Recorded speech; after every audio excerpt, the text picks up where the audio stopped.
A young millionaire married a poor girl to escape an arranged marriage without knowing who she really was.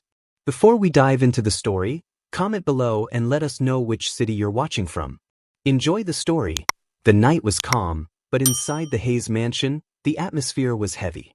Crystal chandeliers cast soft light over mahogany furniture worth more than most people's homes.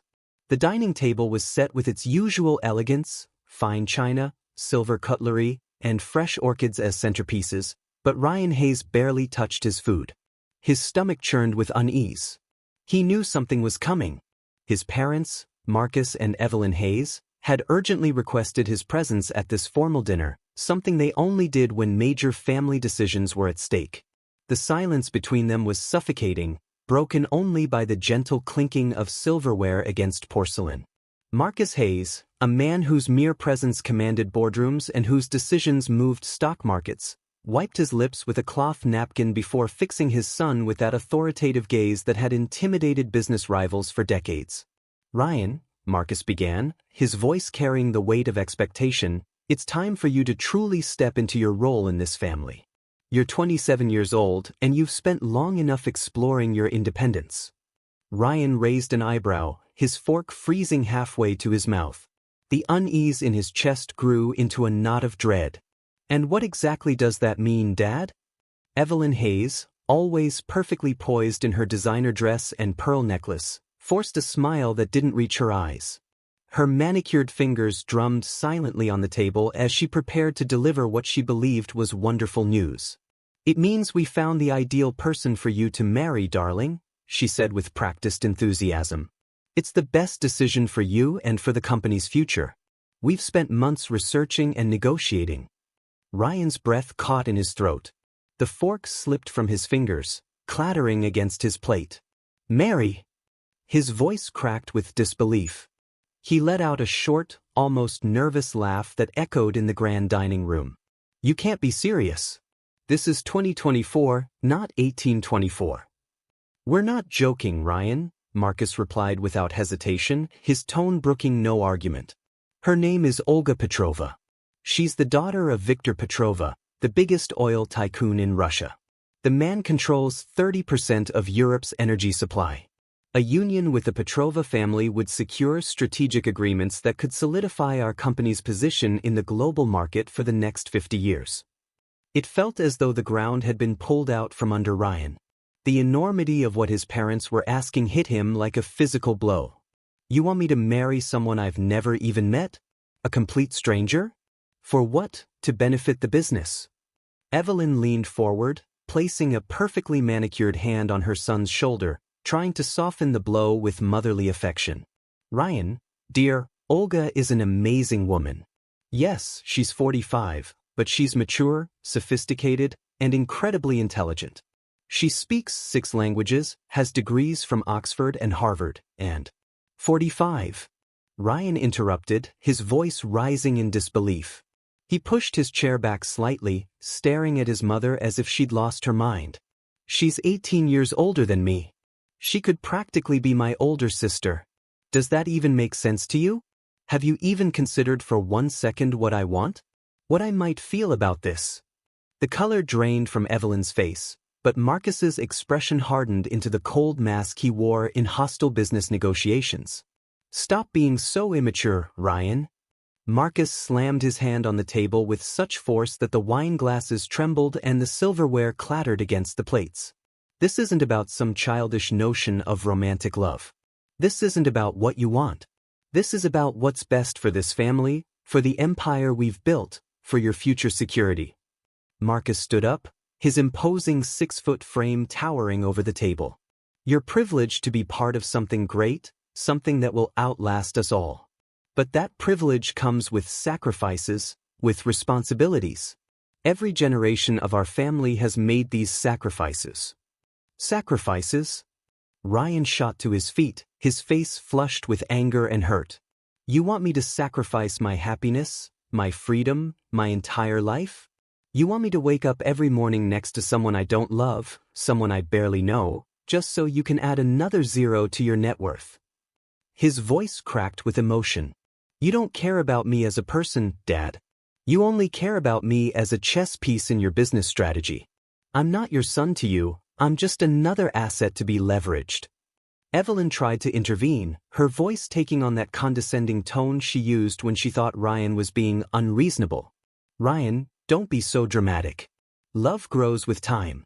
Your father and I barely knew each other when we married, and look at us now.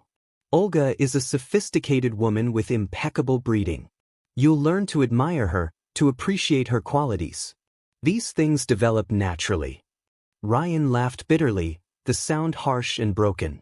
Admire her? Appreciate her breeding? Listen to yourself. You're talking about her like she's a prize racehorse. I don't even know this woman. You're pushing me towards someone who could be my aunt, all for money and business deals. How do you think this could possibly end well? Marcus stepped closer to his son, his voice dropping to a dangerous whisper. I'll tell you exactly how this ends, Ryan. You have two choices. Accept this marriage, fulfill your obligations to this family, and inherit everything we've built. Or refuse, and you'll be completely on your own. No company, no family support, no trust fund, no connections. Nothing. Is that what you want? Because I won't let you destroy everything I've spent my life building over some adolescent fantasy about true love. The word alone echoed in Ryan's mind like a physical blow to his chest. He had never imagined his father would threaten him so cruelly.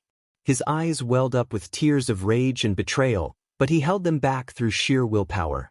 He wouldn't give them the satisfaction of seeing him break down. The silence stretched between them, heavy with years of unspoken expectations and unresolved tensions. Ryan could hear his own heartbeat, could feel the weight of the family portraits on the walls, generations of Hayes men who had probably faced similar moments of reckoning. So that's how it is, Ryan replied, his voice steady now but laced with profound pain. Either I obey like a good little puppet, or I'm discarded like I mean nothing to you. Like these 27 years mean nothing. Evelyn's composure finally cracked, tears starting to form in her eyes. Ryan, please, you're being. No, Mom, Ryan said, raising his hand to stop her. Don't say anything else. You've made everything crystal clear. I'm just a tool to you. Just another piece in the family's business chessboard. Without waiting for another response, without looking back, Ryan pushed his chair back so forcefully it nearly toppled over. The sound echoed through the grand dining room as he strode toward the exit, his footsteps sharp against the marble floor.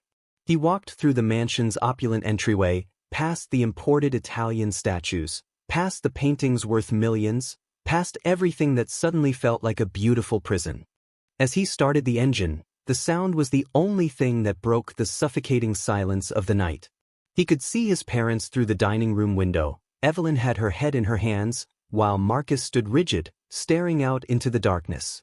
As Ryan drove through the empty city streets, his father's words kept echoing in his mind, "You'll be on your own."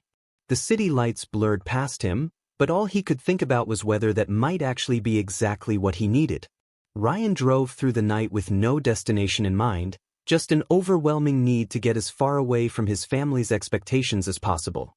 His hands gripped the steering wheel tightly as tears finally came, tears of anger, betrayal, and a strange, terrifying sense of freedom.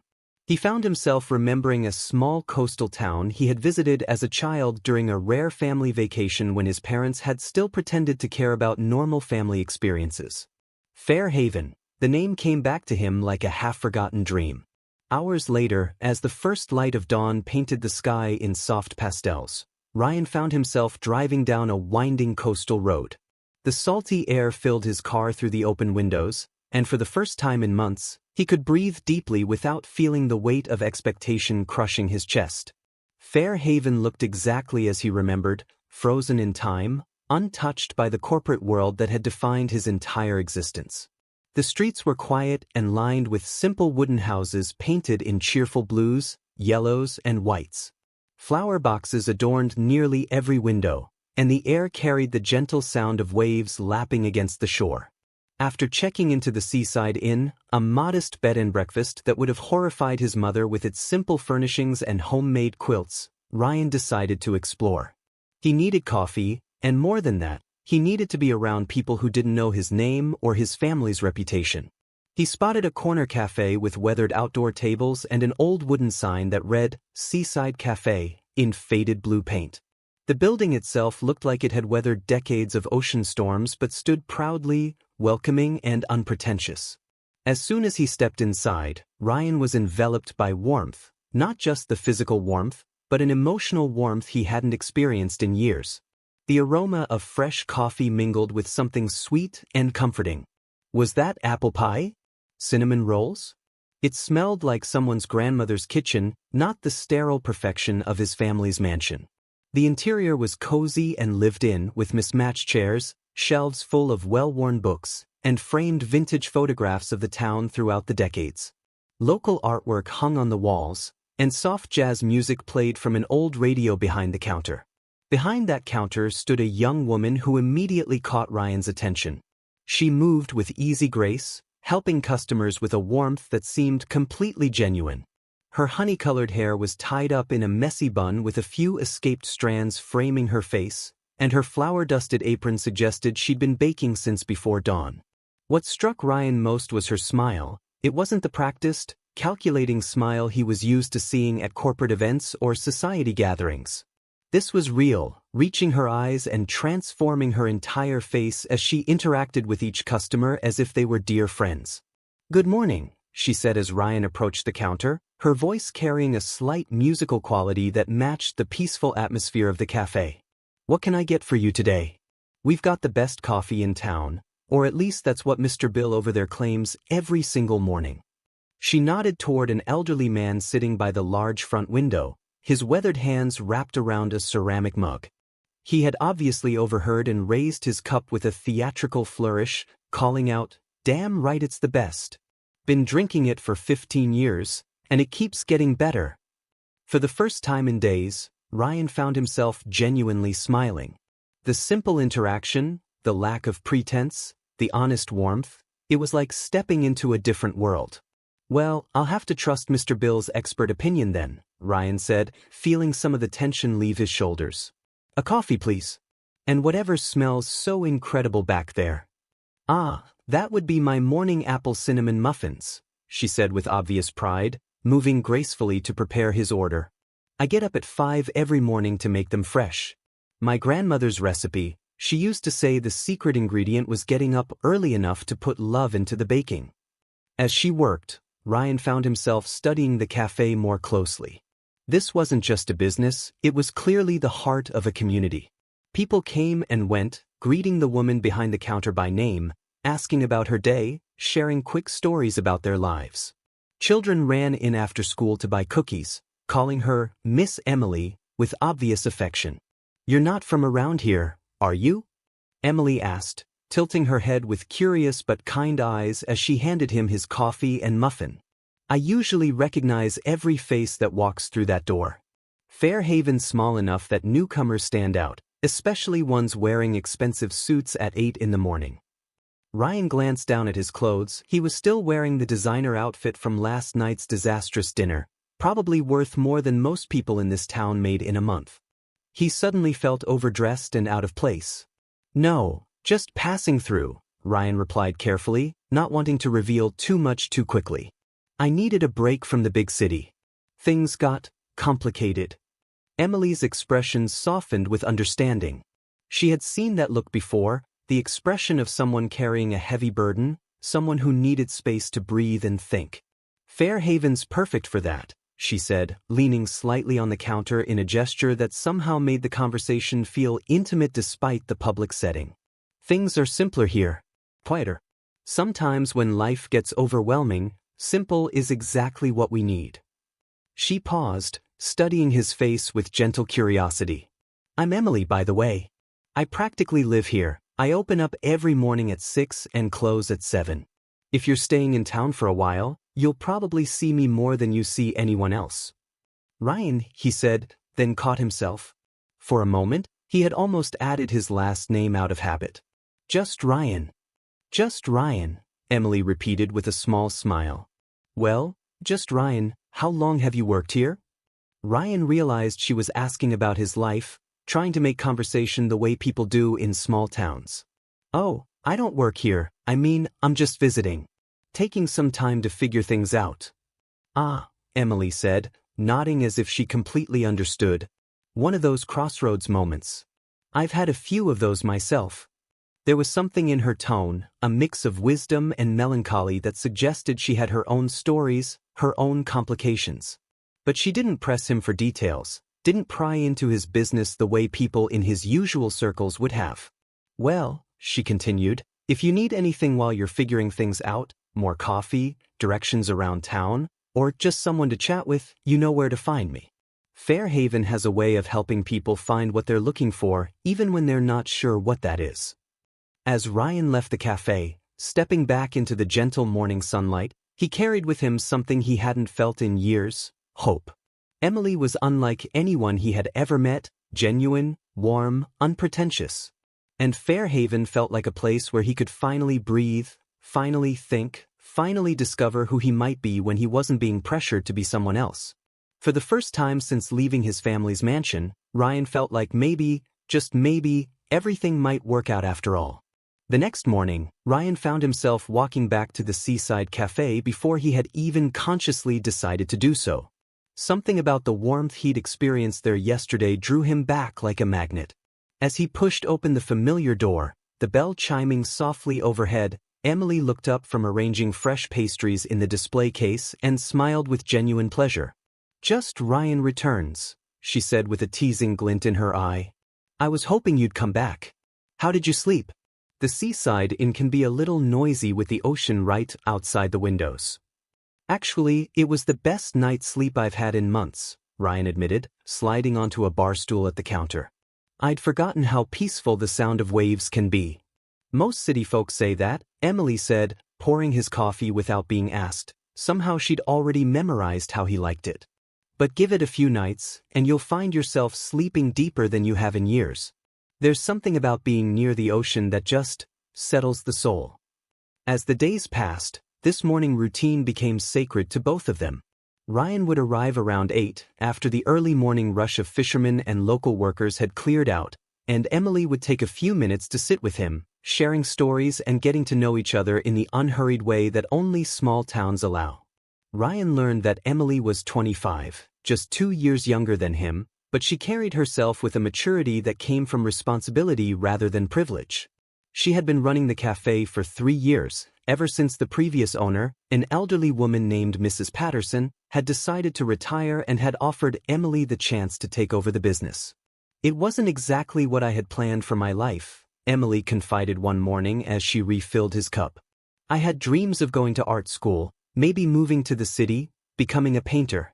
I used to spend hours on the beach with my easel, trying to capture the way the light changed throughout the day." "What happened to those dreams?" Ryan asked gently, sensing there was more to the story.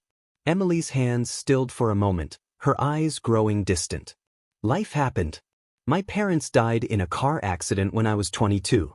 Jack, my younger brother, was only 13 at the time.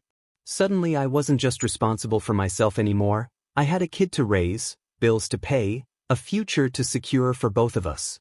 She continued arranging the display case, but Ryan could see the weight of old grief and ongoing responsibility in the set of her shoulders. Someone had to take care of him, and there wasn't anyone else. Our parents didn't have life insurance, and what little savings they had went to funeral expenses pretty quickly. "That must have been incredibly difficult," Ryan said, his voice filled with admiration. "You were barely more than a kid yourself." "Some days it felt impossible," Emily admitted. "Jack was angry, grieving, acting out at school. I was trying to figure out how to be a parent when I barely felt like an adult myself. But Mrs. Patterson gave me a job here, let me bring Jack after school so I could keep an eye on him. This place, it saved us, really." Ryan found himself deeply moved by her story. In his world, people talked about sacrifice in terms of stock options and merger deals. Emily had sacrificed her entire future, her dreams, her youth, for someone she loved. It was a kind of courage he wasn't sure he possessed. "Jack's lucky to have you," Ryan said sincerely. "Not everyone would give up so much for someone else." Emily shrugged, trying to downplay her sacrifice, but her cheeks flushed slightly at the compliment. "He's my family. After our parents died, he was all I had left. I couldn't let the system split us up. They wanted to put him in foster care because I was too young and financially unstable to be his guardian. I fought for 2 years to officially adopt him. You adopted your own brother? Legally, yes. It was the only way to make sure we could stay together. Emily's voice carried a fierce protectiveness. He's 16 now, almost 17. Getting good grades, talking about college. He wants to study business, says he's going to help me expand the cafe into a full restaurant someday. Over the following weeks, Ryan began to see more of Emily's life beyond the cafe. He met Jack, a tall, lanky teenager with Emily's kind eyes but a sharp wit that kept everyone on their toes.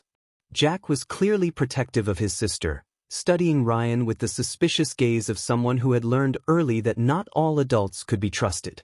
"So, Ryan," Jack said one afternoon as he helped Emily clean up after the lunch rush, "Emily says you're from the big city.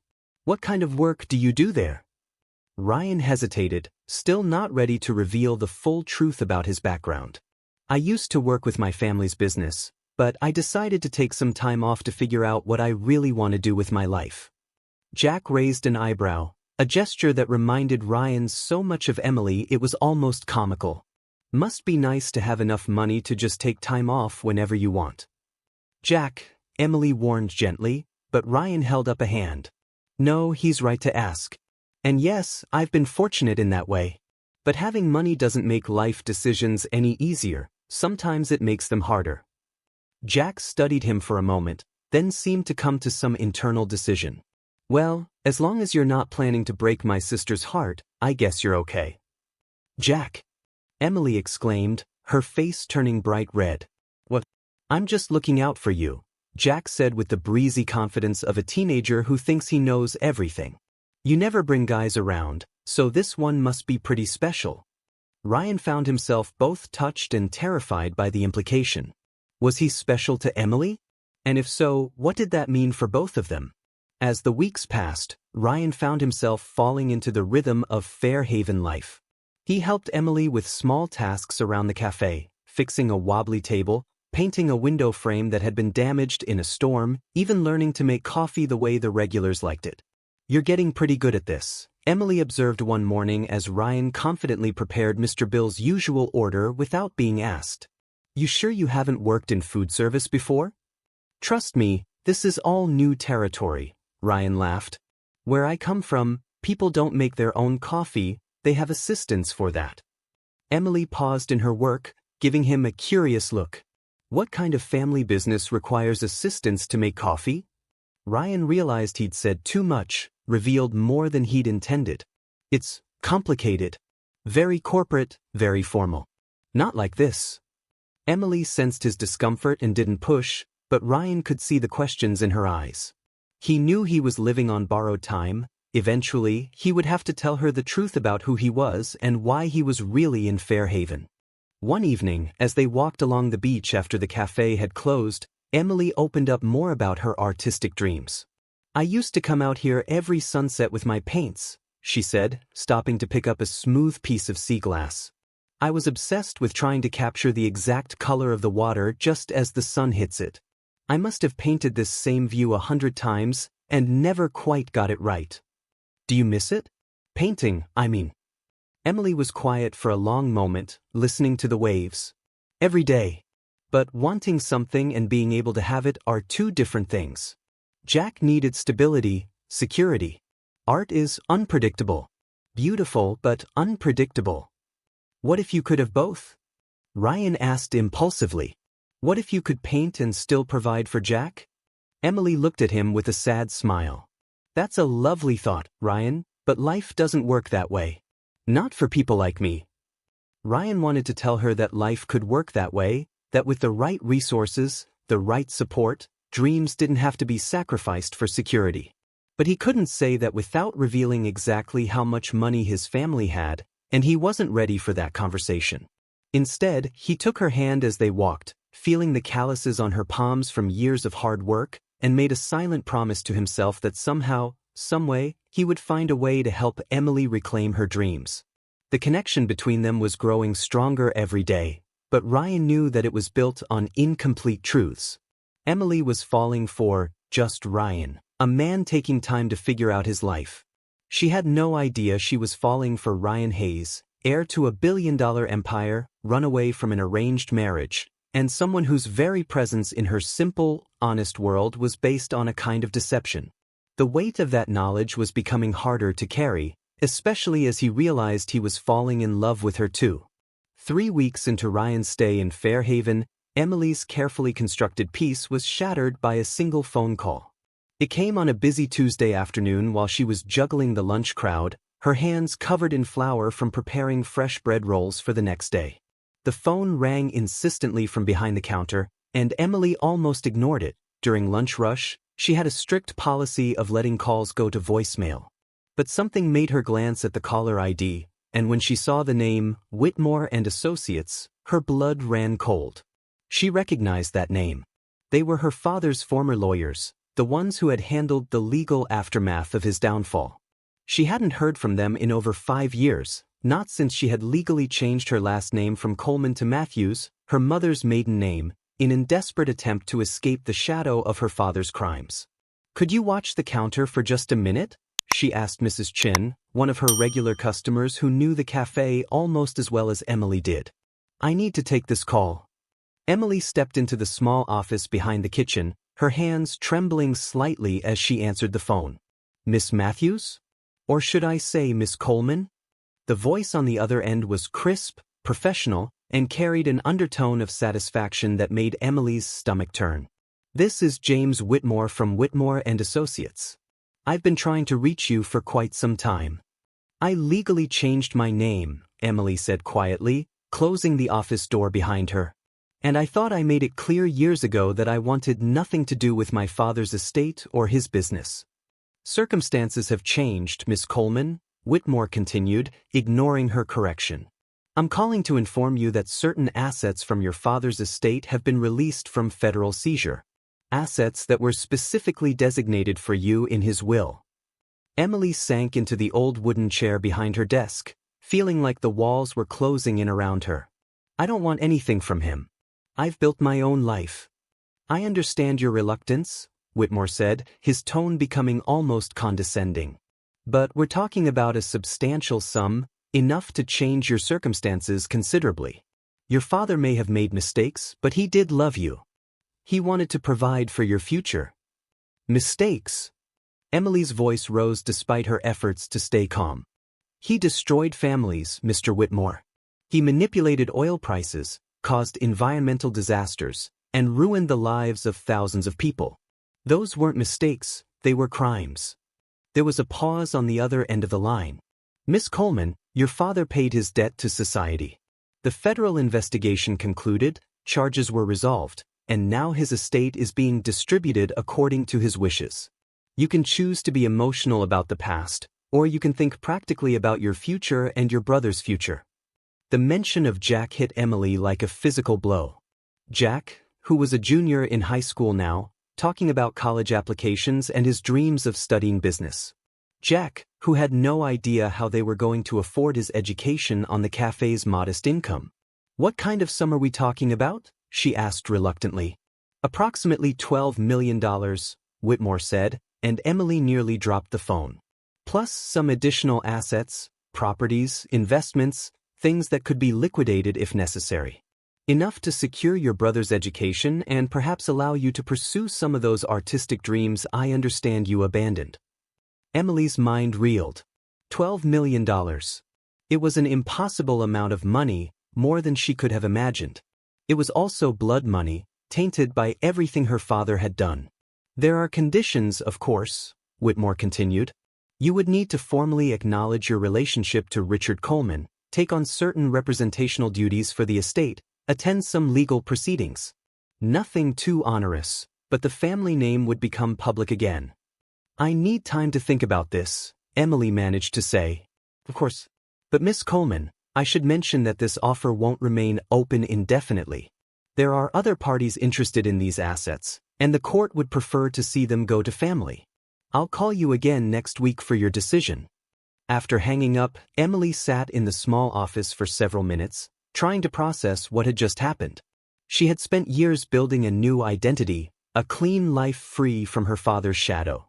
The people of Fairhaven knew her as Emily Matthews, the hardworking young woman who had taken over the cafe and was raising her brother on her own. They had no idea she was the daughter of Richard Coleman, the oil tycoon whose corporate greed had made national headlines. When she finally returned to the counter, her hands were still shaking. Mrs. Chin gave her a concerned look, but Emily managed to smile and continue serving customers as if her world hadn't just been turned upside down. Later that afternoon, when the lunch crowd had cleared and only a few regulars remained, Ryan walked in for his usual coffee. He took one look at Emily's face and immediately knew something was wrong. "Hey," he said softly, approaching the counter with genuine concern in his eyes. "Are you okay? You look like you've seen a ghost." Emily forced a smile, but it didn't reach her eyes. "Just a difficult phone call. Nothing I can't handle." But Ryan had learned to read her expressions over the past few weeks. He could see the weight she was carrying, the internal struggle playing out behind her kind eyes. "Emily," he said gently, "if you need someone to talk to, I'm here. Sometimes it helps to share the burden." For a moment, Emily considered brushing him off, maintaining the walls she had built around her past. But looking into Ryan's earnest face, seeing the genuine care and concern there, she felt her defenses cracking. Could we walk on the beach after I close up tonight?" she asked quietly. "There's something I need to tell you. Something about my past that I've never shared with anyone in Fairhaven." Ryan nodded immediately. "Of course. Whatever it is, Emily, it doesn't change anything between us." But even as he said the words, Ryan felt the weight of his own deception. He was asking Emily to trust him with her secrets while he continued to hide his own. The irony wasn't lost on him, and it made his stomach twist with guilt. That evening, as they walked along the moonlit beach with only the sound of waves for company, Emily finally found the courage to share her story. "Ryan," she began, her voice barely above a whisper, "my real last name isn't Matthews. It's Coleman. Richard Coleman was my father." Ryan's steps faltered as the name hit him. Richard Coleman, he knew that name, knew the story. Every business student in America knew about the Coleman oil scandal. It had been one of the biggest corporate fraud cases in decades. "The oil executive?" he asked carefully, trying to keep his voice neutral. Emily nodded, tears starting to form in her eyes. "When I was 20, my father was arrested for fraud, environmental crimes, market manipulation, a whole list of charges. Overnight, I went from being the daughter of a respected businessman to being associated with one of the most hated men in America." She stopped walking, turning to face the ocean as if she couldn't bear to see Ryan's reaction. People lost their life savings because of him. Entire communities were poisoned by spills he covered up. He destroyed so many lives in the name of profit, and I was living in luxury while it was all happening, completely blind to what he was doing. Ryan felt a complex mix of emotions, empathy for Emily's pain, anger at her father's crimes, and a growing sense of dread about his own family's business practices. How many people had his father's decisions affected over the years? How many lives had been impacted by the Hayes family's pursuit of profit? "Emily," he said softly, moving to stand beside her, "you were his daughter, not his accomplice. You can't be responsible for his choices." "Can't I?" she asked, finally turning to look at him. "I lived in his house, spent his money, benefited from everything he did. And now his lawyers are saying he left me $12 million. Blood money, Ryan. Money that came from hurting people." The amount staggered Ryan. $12 million, it was a substantial sum even by his family's standards, and for Emily, struggling to make ends meet in Fairhaven, it must seem like an impossible fortune. "What are you going to do?" he asked. "I don't know," Emily admitted. "Part of me wants to refuse it entirely, to keep living the clean life I've built here. But Jack, he's so smart, Ryan. He could go to any college he wants, could study whatever he dreams of. This money could give him opportunities one could never provide on my own." She wiped away a tear with the back of her hand. "But accepting it means acknowledging publicly that I'm Richard Coleman's daughter. It means becoming associated with him again, taking on the family name.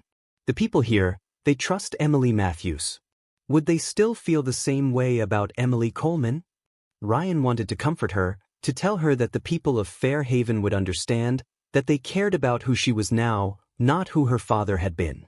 But he also understood her fear. He knew what it was like to carry the weight of a family name, to feel defined by someone else's choices and actions. "Whatever you decide," he said finally, taking her hand in his, "make sure it's the right choice for you and Jack. Not what other people might think, not what society expects, but what you can live with." Emily squeezed his hand gratefully. "How did you get so wise about family complications?" Ryan's heart clenched with guilt.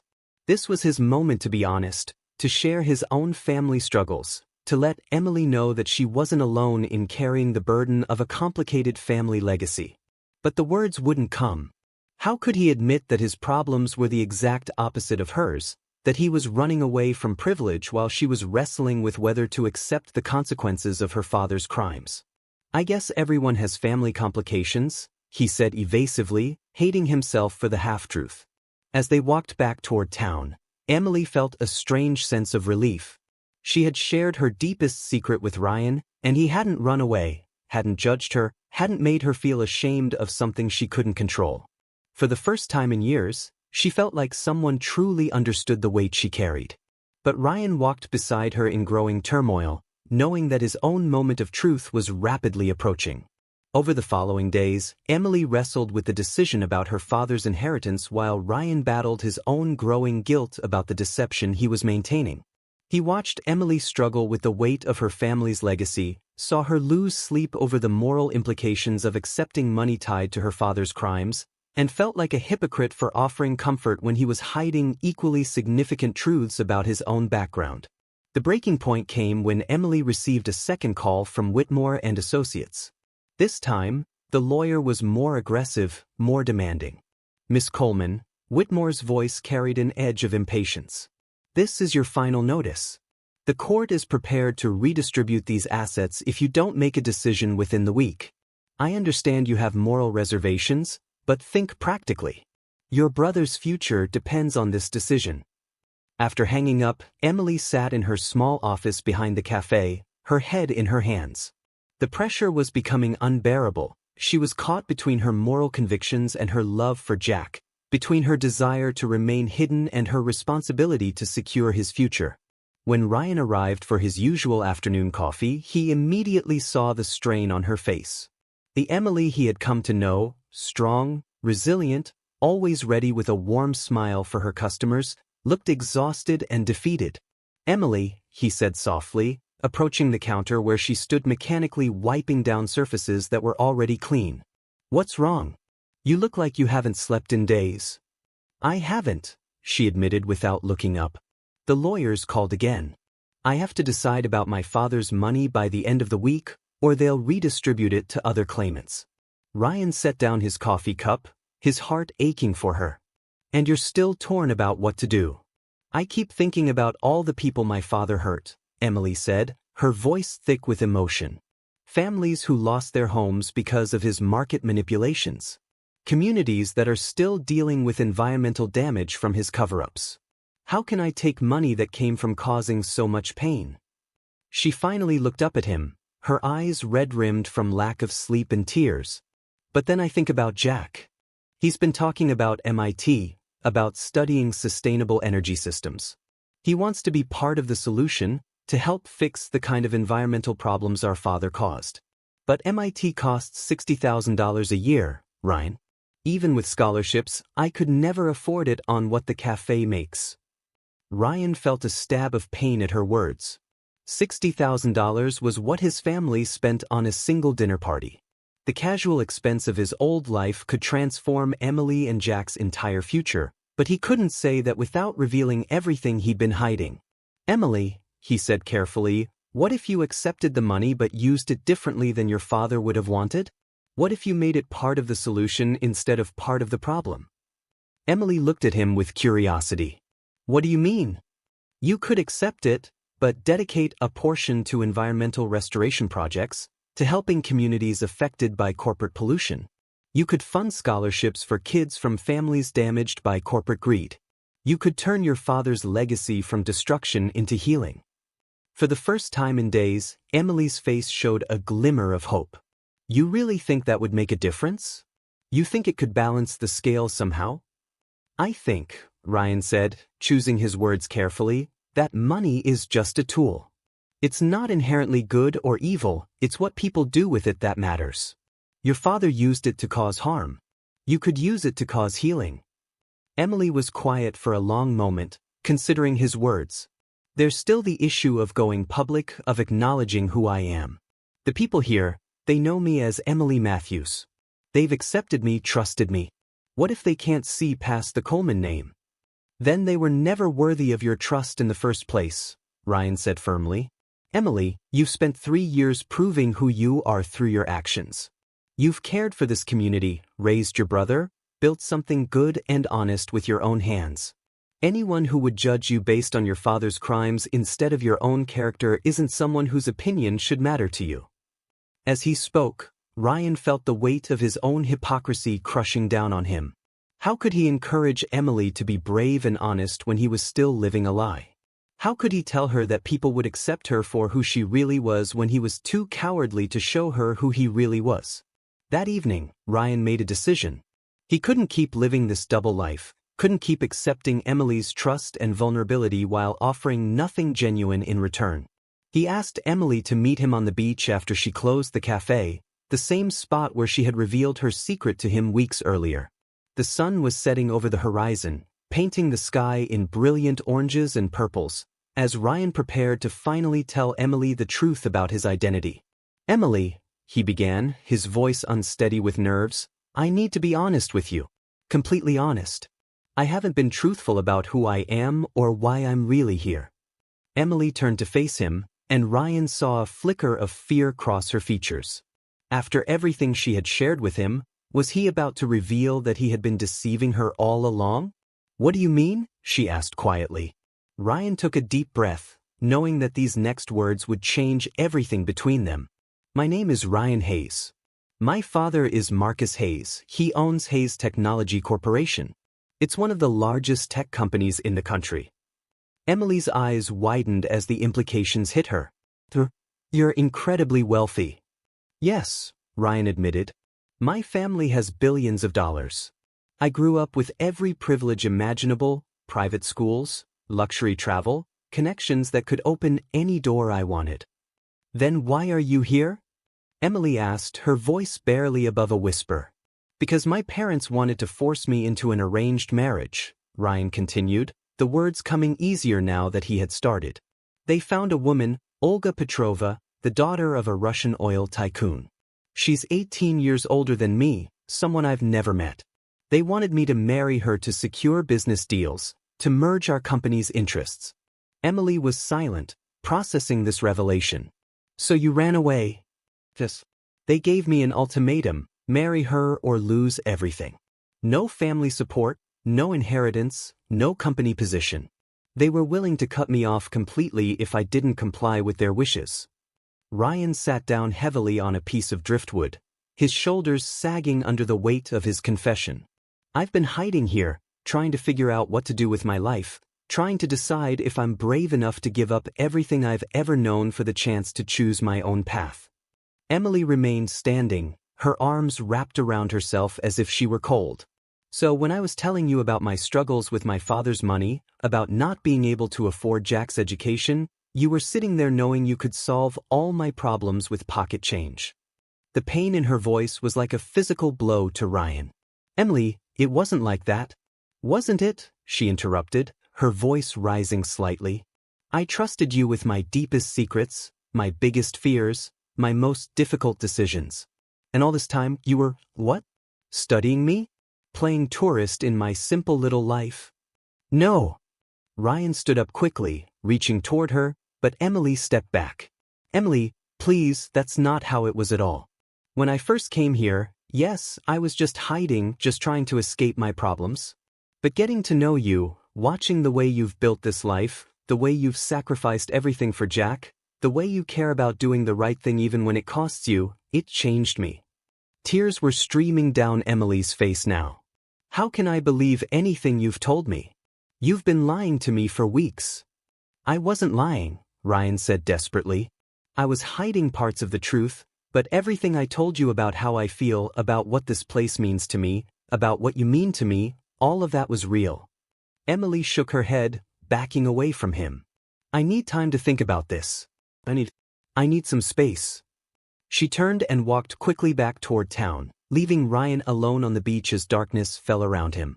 He had told her the truth, but instead of bringing them closer together, it seemed to have destroyed whatever they had been building. Ryan spent that night walking the shoreline, replaying every conversation they'd had, every moment of connection, wondering if he had lost her forever. He understood her reaction. From her perspective, he had been living a lie, observing her struggles from a position of unimaginable privilege while pretending to be something he wasn't. The next morning, when he went to the seaside cafe, Emily was there, but she was different. Professional, distant, treating him like any other customer rather than someone she had shared her deepest secrets with. The usual? She asked politely, not meeting his eyes. Emily, please, Ryan said softly. Can we talk about this? I'm working, she replied curtly, turning away to help another customer. Ryan realized that telling the truth was only the first step. If he wanted to earn back Emily's trust, he was going to have to prove that the man she had fallen for, the man who appreciated simple pleasures, who valued authenticity over appearances, who wanted to build something meaningful, was real, regardless of the wealth and privilege he had been born into. Emily spent the next 2 days in emotional turmoil. Ryan's revelation had shaken her to her core, not just because he had deceived her, but because it forced her to question everything she thought she knew about their relationship. Had he been genuine in his feelings, or had she been nothing more than an interesting diversion for a bored billionaire? Meanwhile, the deadline for her decision about her father's inheritance was rapidly approaching. Whitmore had called twice more, each time more insistent that she needed to make a choice immediately. On Thursday morning, Emily made her decision. She would attend the board meeting and accept the inheritance, but on her own terms. Ryan's suggestion about using the money for good had planted a seed, and despite her anger at him, she couldn't deny that his advice had been sound. The board meeting was held in a sterile conference room in downtown Portland, a 3-hour drive from Fairhaven. Emily had never been in a corporate boardroom before, and the intimidating atmosphere, mahogany tables, leather chairs, men in expensive suits, reminded her uncomfortably of the world her father had inhabited. James Whitmore introduced her to the other board members, most of whom she vaguely remembered from her childhood. They looked at her with a mixture of curiosity and judgment, clearly wondering what the daughter of Richard Coleman had made of herself. Miss Coleman, Whitmore began formally, thank you for coming. As we discussed, your father's estate has designated $12 million in assets specifically for you, along with certain properties and investments. The total value comes to approximately $15 million. Emily's breath caught. $15 million, even more than she had originally been told. However, Whitmore continued, there are conditions. You would need to formally acknowledge your relationship to Richard Coleman in all legal documents. You would also be expected to serve as a representative of the Coleman family interests in certain business matters, attend annual meetings, and maintain the family's public image. Emily listened to the terms, feeling the weight of what they were asking. They didn't just want her to take the money, they wanted her to become Richard Coleman's daughter again, publicly and permanently. I have some conditions of my own, Emily said, her voice steadier than she felt. The board members exchanged glances. Whitmore raised an eyebrow. What kind of conditions? First, I'll accept the inheritance, but I want $5 million of it placed immediately into a trust for environmental restoration projects, specifically focused on communities affected by oil industry damage. Murmurs of surprise rippled around the table.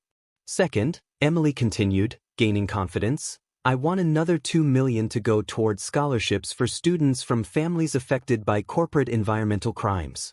Students who want to study environmental science, sustainable energy, or related fields.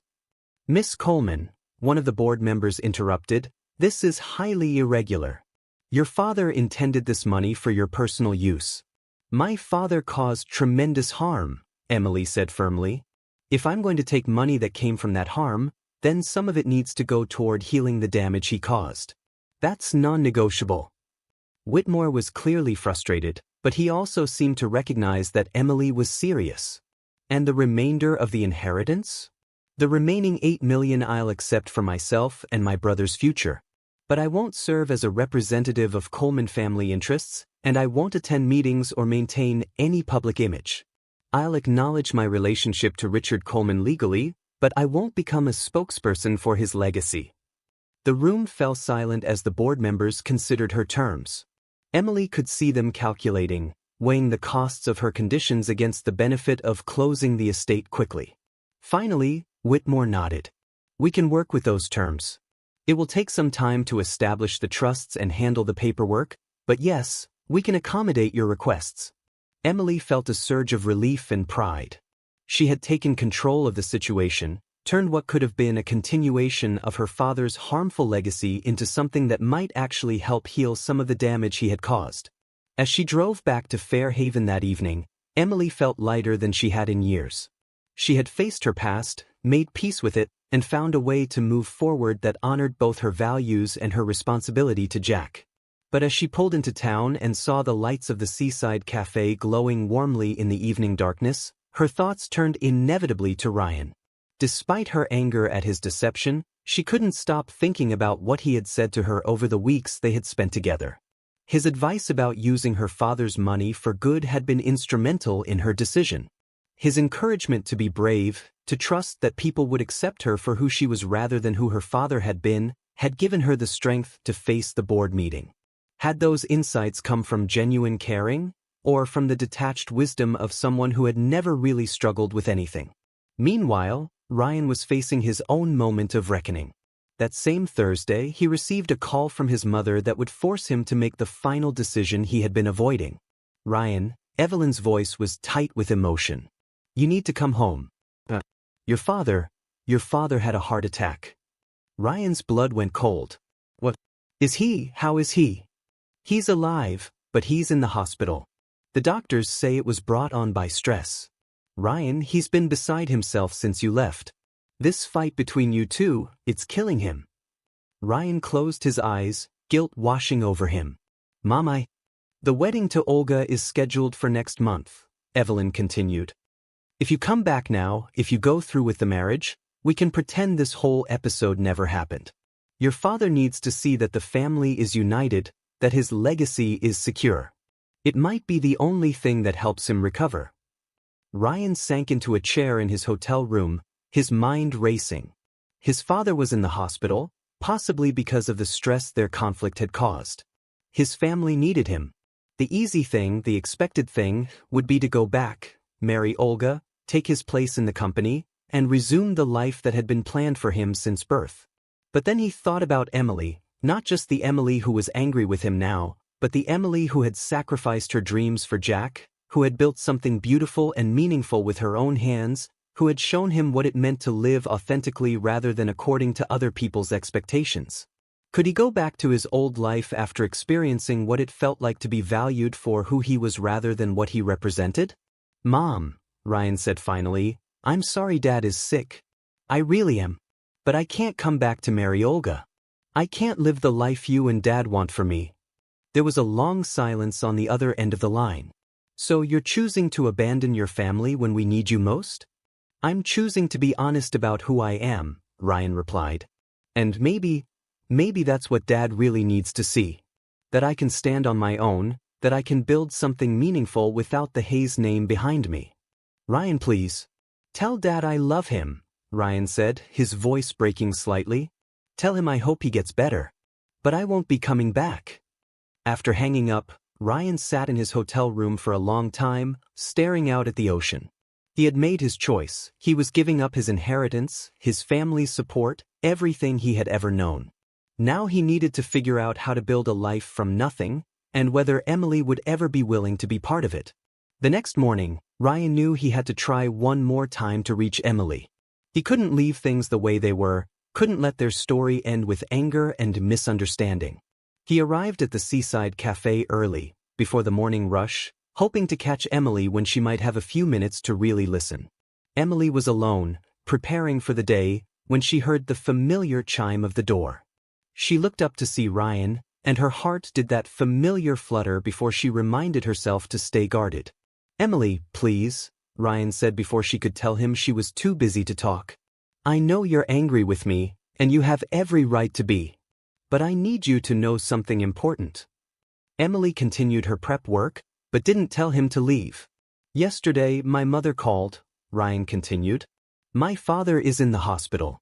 He had a heart attack, and she said it was brought on by the stress of our conflict. She wanted me to come home, to go through with the arranged marriage, to take my place in the family business." Emily's hands stilled on the coffee machine. Despite her anger, she couldn't help but feel concerned.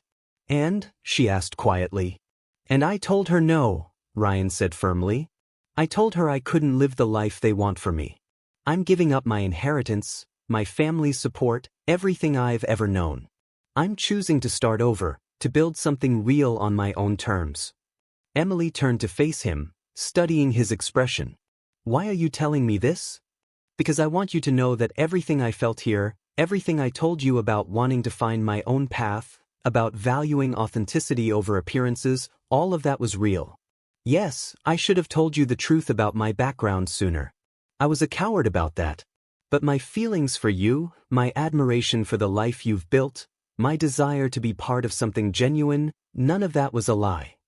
Emily was quiet for a long moment. "Ryan, I went to the board meeting. I accepted my father's inheritance." Ryan nodded. "I'm glad. You made the right choice." "I used your suggestion," Emily continued.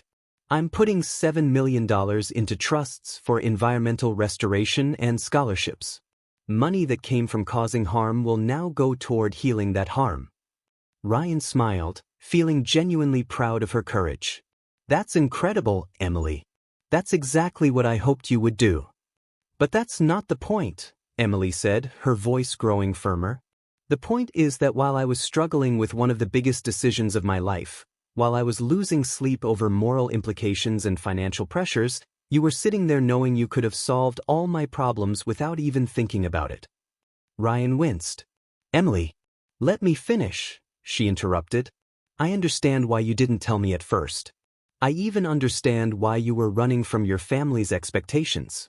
But Ryan, we're from completely different worlds. You're giving up billions of dollars to start over, and that's still more freedom than most people ever have. I'm accepting money tied to my father's crimes because it's the only way I can give Jack a real future." She paused, wiping down the counter with more force than necessary. "How do I know if what you felt for me was real, or if I was just an interesting experiment in normal life?" Ryan felt his heart breaking, but he also understood her perspective. "Emily, I can't prove my feelings to you with words. The only thing I can do is show you through my actions. I'm staying in Fair Haven. I'm going to figure out how to build a life here, a real life, not as some rich kid playing at being normal, but as someone who wants to contribute to this community the way you have." Emily looked at him searchingly. "What does that mean, practically?" "It means I'm going to start a business here. Something small, something that serves the community. Maybe a bed and breakfast, maybe something else entirely. I don't know yet. But I want to prove that I can build something meaningful with my own hands, the way you have." Emily was quiet for a long moment, considering his words. Finally, she spoke. "Ryan, I believe that you care about me. I believe that this place changed you. But I also think you need to figure out who you are when you're not running away from something or rebelling against your family. And I need to figure out who I am now that I'm not hiding from my past anymore." Ryan nodded, understanding what she was saying. "So what does that mean for us?" "It means we both need some time," Emily said gently. "Time to become the people we're meant to be, without depending on each other for validation or escape." Ryan felt a stab of disappointment, but he also recognized the wisdom in her words. "And after that time?" Emily gave him a small smile, the first genuine smile she'd offered him since his revelation. "After that we'll see. If you're still here in 6 months, if you've really built something meaningful for yourself, if we've both figured out who we are independently, then maybe we can figure out who we might be together." Ryan nodded, feeling both heartbroken and hopeful. 6 months. 6 months, Emily agreed. As Ryan left the cafe that morning, he felt the weight of the challenge ahead of him. He had given up everything he'd ever known, chosen love and authenticity over security and expectation. Now he had to prove, to Emily, to himself, to the community of Fairhaven, that he could build something real and meaningful from the ground up. It would be the hardest thing he'd ever done. It would also be the most important. What do you think about Ryan's decision to give up his family fortune for a chance at real love? Share your thoughts in the comments. How would you rate this story from 0 to 10? Don't forget to subscribe and turn on notifications for more heartfelt stories.